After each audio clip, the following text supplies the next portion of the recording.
দেখবো 40 দিন নামাজ কবুল হবে না। কতদিন? আমি মমতাজ ইসলাম এখানে 2 নম্বরই কথা বলে যাই, বড় বড় সাহেবরা বসে আছে জিজ্ঞাসা করবে, 40 দিন নামাজ কবুল হবে না। এই 40 দিন যদি লোকটা তওবা না করে মারা যায়, জাহান্নাম চলে যাবে।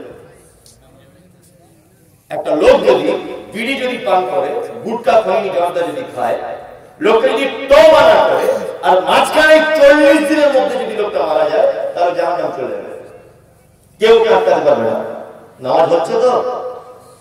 এই নামাজ হচ্ছে তো? হচ্ছে আপনার ফায়দা। অবশ্যই এগুলো ত্যাগ করুন। 60-70 বছর বয়স হয়ে গেল, আর কত কি করবে? জি আল্লাহ তাআলা পরে বলেছেন, ওয়াল্লাযীনা হুম আনিল লাগবি মুরিদুন, যারা আশার ক্রিয়াকলাপ থেকে বিরত থাকে এরা যাবে কোথায়? ফেরদাউসে। আশার ক্রিয়াকলাপ হতে মানে দোকানে বসে আসা অপ্রয়োজনীয় কথাবার্তা, অপ্রয়োজনীয়। আমি আগে বলেছি, আবার বলছি, চায়ের দোকানদার আর মুদিখানার দোকানদার যদি বাঁচতে, যদি আপনি চান যে কিয়ামতের মাঠে বাঁচবো, একটু আমল তো যা আছে আছে, কিয়ামতের মাঠে একটু বাঁচবো, তাহলে আপনার কাছে অনুরোধ, আপনার দোকানের সামনে বসার জন্য যে চেয়ার টেবিল দিয়ে রেখেছেন কাল সকালে হটিয়ে ফেলবেন। তাছাড়া আপনার বাঁচা খুব বড় কঠিন।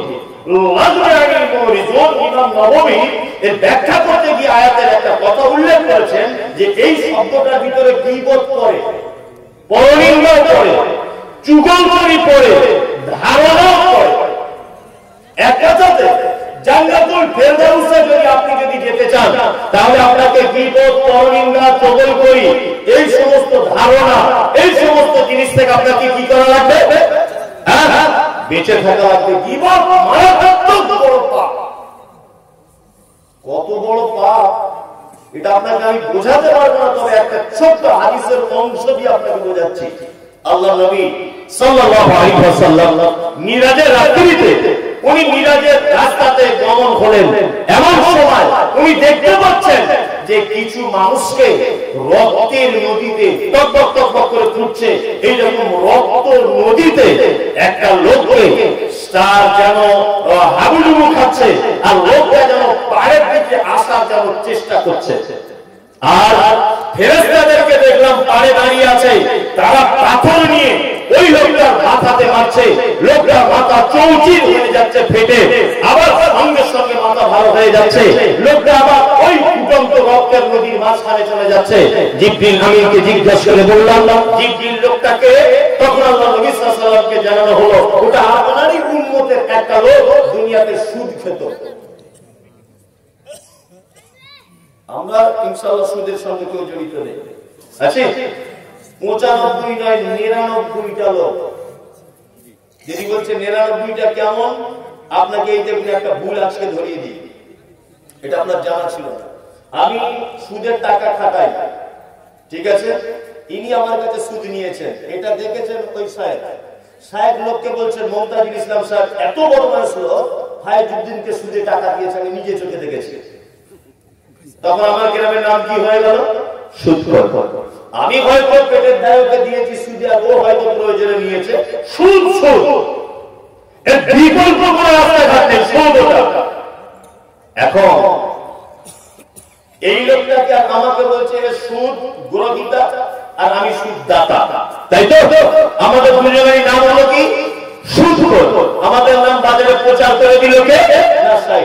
উনি দেখেছেন খোঁজ, কিন্তু উনি নিজেও জানে না যে ওনার যে 3 লাখ টাকা ব্যাংকে জমা আছে, সরকার যে প্রত্যেক মাসে মাসে ব্যাংকে ওকে ইন্টারেস্ট দিচ্ছে, সুদ দিচ্ছে। বইটা আপডেট করে কোনোদিন দেখেছো? সুদের একটা আলাদা ঘর করা আছে ব্যাংকের বইয়ে, দাগ টেনে দেখেছেন এটা? ইন্টারেস্টের একটা লোক বলুন যে আমি ওই ইন্টারেস্টের টাকাটা প্রত্যেক মাসে বার করে এক সাইড করে রাখি। একটা লোক বলুন, একটা লোক জিরো। আলহামদুলিল্লাহ, ওটা তো ভালো জিনিস। আমি আপনার কথা বলছি না স্যার, আমি ওটা বলছি না, কিন্তু আমাদের মধ্যে এরকম লোক আছে না? আচ্ছা, যে 2-4 লাখ টাকা, 5 লাখ টাকা ঠিকাদার আছে, মানবর আছে, কর্মী আছে, কৃষক আছে, চাষি কিন্তু ইন্টারেস্টের টাকাটা আপনি কবে বার করবেন বলুন এবারে। সবাই আমরা সুদের সঙ্গে যুক্ত। আমি মুমতাজুল ইসলাম, আমার মাঝে মধ্যে কোনো মিস্টেক হয়ে যায়, আমিও ভুলের ঊর্ধ্বে নয়, আমিও বলছি আমি ভুলের ঊর্ধ্বে নয়। আমি বক্তা বলে আপনি ভাববেন না যে আমি সাদা কাগজের মতো, জি না, আমার লাল কালিতে ভর্তি আছে, তবে চেষ্টা করছি মেনে নেওয়ার। কি বলছি বুঝতে পারছেন? চলুন কাল সকালবেলা অন্তত পক্ষে এই আমলটা করুন, ব্যাংকের বইটা একবার আপডেট করে দেখবেন কত টাকা সুদে রয়েছে। একটা লোক বলুন তো যে আমি এই সপ্তাহ দিয়ে এই কাজটা করবো, করবেন? সুদের টাকাটা বাদ দিয়ে দেবেন জি। আর যদি খেয়ে নেন, জলসা দিয়ে কোনো উপকার হোক না, এই দুটো লোককে হেদায়েত পেল, একটা হাদিস তো মানতে পারলো, সুদ মারাত্মক পাপ। আল্লাহ নবী সাল্লাল্লাহু আলাইহি ওয়াসাল্লামকে বলা হচ্ছে ও সুদখোর। বিশ্বনবী বললেন আমাকে আরেকটু আগিয়ে নিয়ে যাওয়া হলো, আমি দেখতে পেলাম একই লোকের লোহার আপনার নখগুলো তামা দিয়ে তৈরি, এই তামার নখগুলো দিয়ে সে যেন তার মুখের, তার বুকের, তার শরীরের চামড়াগুলিকে যেন ছিঁড়ে ছিঁড়ে যেন বারবার যেন ছিঁড়ছে, আবার মুখের গোস্তগুলো লেগে যাচ্ছে, আবার যেন লোকটা তার চামড়াটা যেন বারবার ছিঁড়ে দিচ্ছে, আবার যেন চামড়াটা যেন ভালো হয়ে যাচ্ছে। জিবরিল জিজ্ঞেস করে বলছেন এই লোকটিকে যার তামা দিয়ে তৈরি করানো আর ওই লোক দিয়ে সে তার নিজের চামড়াগুলোকে বারবার টেনে টেনে ছিঁড়তেছে, বিশ্ব নবীকে জানানো হলো ও তার নবী গো, এটা আর কেউ নয়, এটা আপনার উম্মতের ওই লোকেরা। কারা তারা?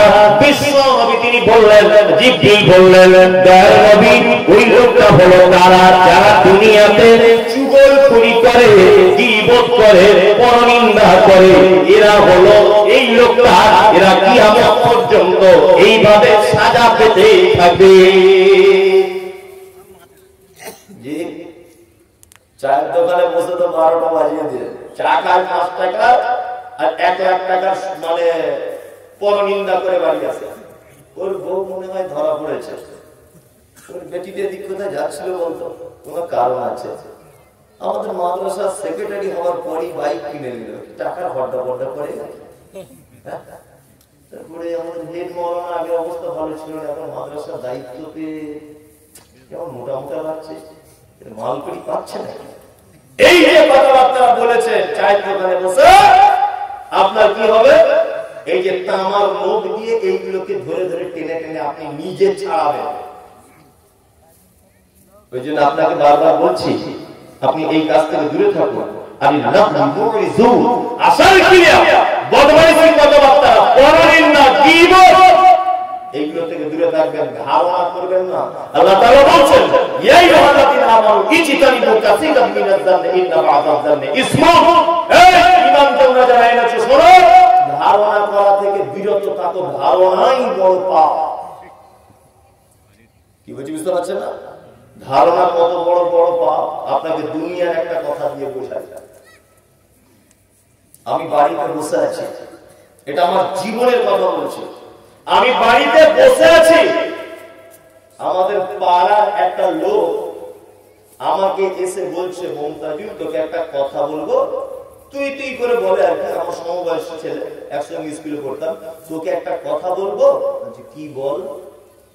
আমাকে বলছে তোর আব্বাকে দেখলাম, তোর আমার তো কোনো ভাই নেই, তোর 3টে বোনকে জমি লিখে দিচ্ছে কোর্টে, আমি এই মাত্র দেখে এলাম।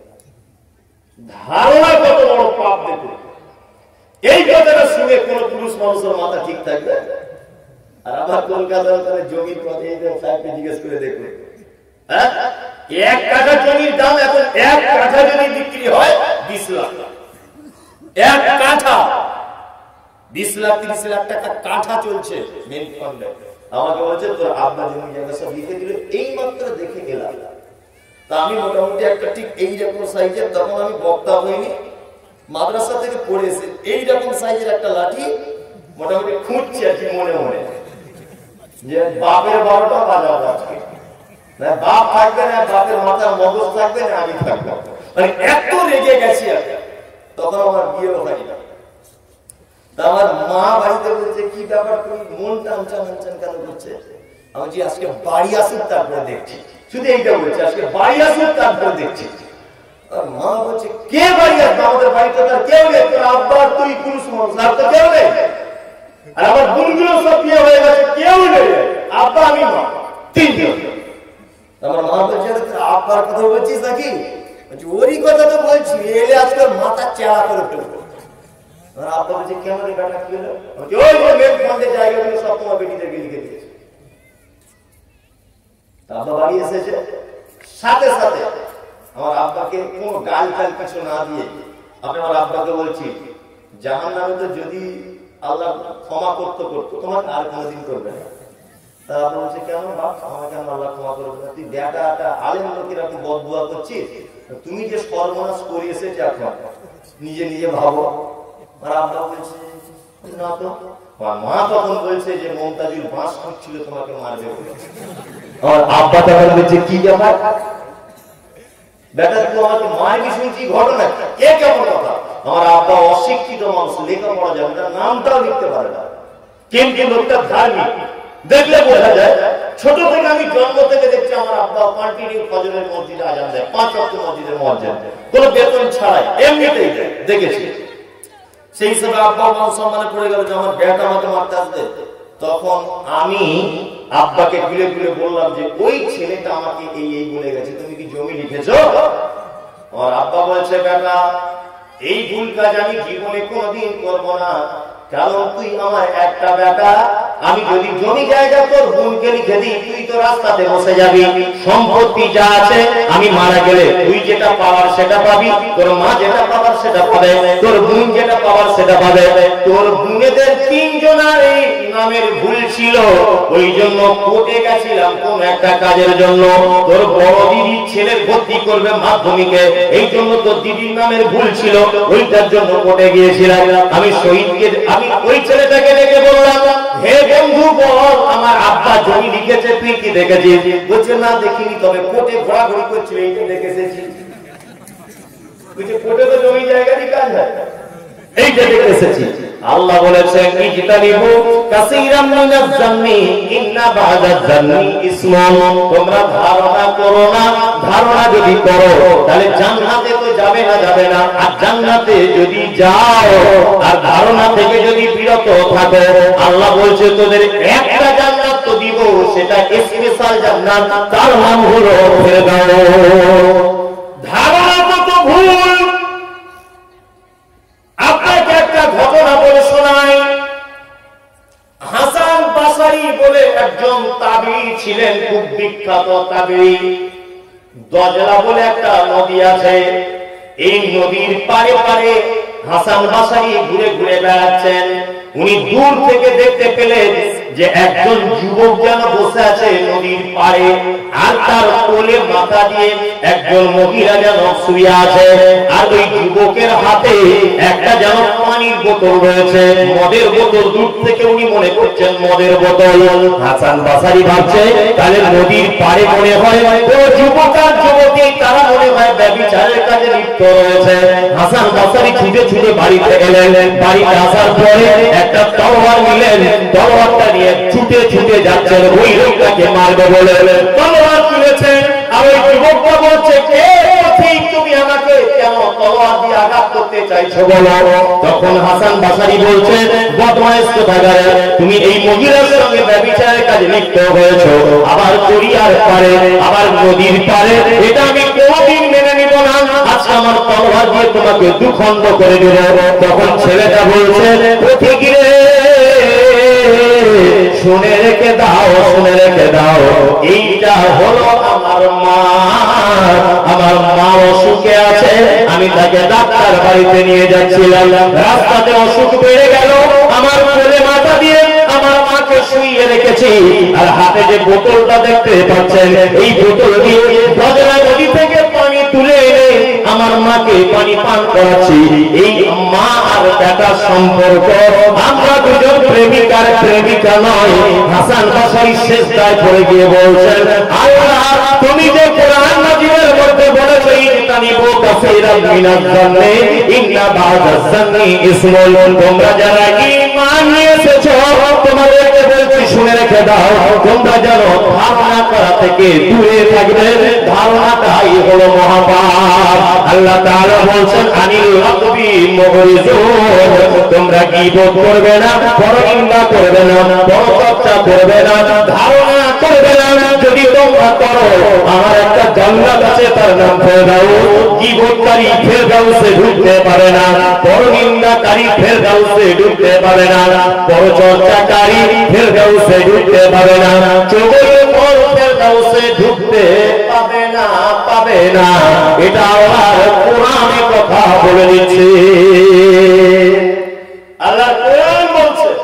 তবে গীবত আর পরনিন্দা চগল করি, এগুলো পুরুষ মানুষদের থেকে মেয়েরা বেশি করে না। মাঝখানে একটা আপনাকে সাবধান বাণী করে দিয়ে যাচ্ছি, ভালো করে শুনুন। সংসার যদি সুখের যদি করতে চান, আমার এই কথাটা কোনো কথা যদি না মানেন, এইটা মেনে চলার চেষ্টা করিয়েন। এক, আপনার বাড়িতে পাড়ার কোনো মেয়েকে ঢুকতে দিবেন না কাল সকাল থেকে। সংসার যদি সুখের যদি করতে চান, আপনার বাড়িতে পাড়ার কোনো মেয়েকে ঢুকতে দিবেন না। ঢুকতে দিলে আপনার সংসারে 12টা বাজিয়ে দিবে। হঠাৎ করে কে বলবেন, ভাবি তোমাকে একটা কথা বলবো। কি বলো? ভাই কলা গাছের পাশে গুজির গুজির গুজির গুজির গুজির ফোনে কার সাথে গল্প, মনে হয় ফটিকের বইয়ের সাথে। এই যে বলে দিয়ে গেছে আন্দাজে, সংসারে 12টা বেজে গেল সাথে সাথে। ঠিক বুঝি না ভুল বলছি?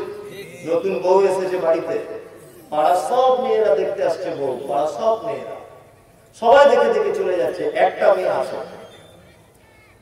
নতুন শ্বশুর শাশুড়ি ওরা চা তো কিছু করতে গেছে রান্নাঘরে, নতুন বউটা বসে আছে, পাড়ার ওই মেয়েটা জিজ্ঞেস করছে, তোমাকে একটা কথা বলবো। কি বলো? তোমার নাম কি? তোমার নাম সাবিনা ইয়াসমিন। তোমার আব্বা কি করে? না পাইলিং এর ঠিকাদার, নেপালে কাজ করে। বলছে তাই? বলছে হ্যাঁ। বলছে এই ঘরে বিয়ে হয়েছে, তোমার সব ঠিক আছে, তবে তোমার শ্বশুর শাশুড়ি যে কি চিজ, কদিন পরে বুঝতে পারবে, সাবধানে থেকো। এই যে বলে দিয়ে চলে গেল নতুন বউকে, জাহান্নাম বানিয়ে দিয়ে গেল সংসারটা। ঠিক বুঝিয়ে ভুল বলছি? হযরত মুহাম্মদ সাল্লাল্লাহু আলাইহি ওয়াসাল্লাম বোকা লোক ছিলেন না দামি লোক ছিলেন? দামি লোক ছিলেন। ওই লোকটার কিছু একটা বাণী মাঝখানে ওদের ব্যাপারে বলি, ওরা অবলার মতো বসে আছে, তো ওদের ব্যাপারে মাঝখানে একটা কথা বলছি। কি? আল্লাহর নবী সাল্লাল্লাহু আলাইহি ওয়াসাল্লাম তিনি বলছেন, আমি মিরাজের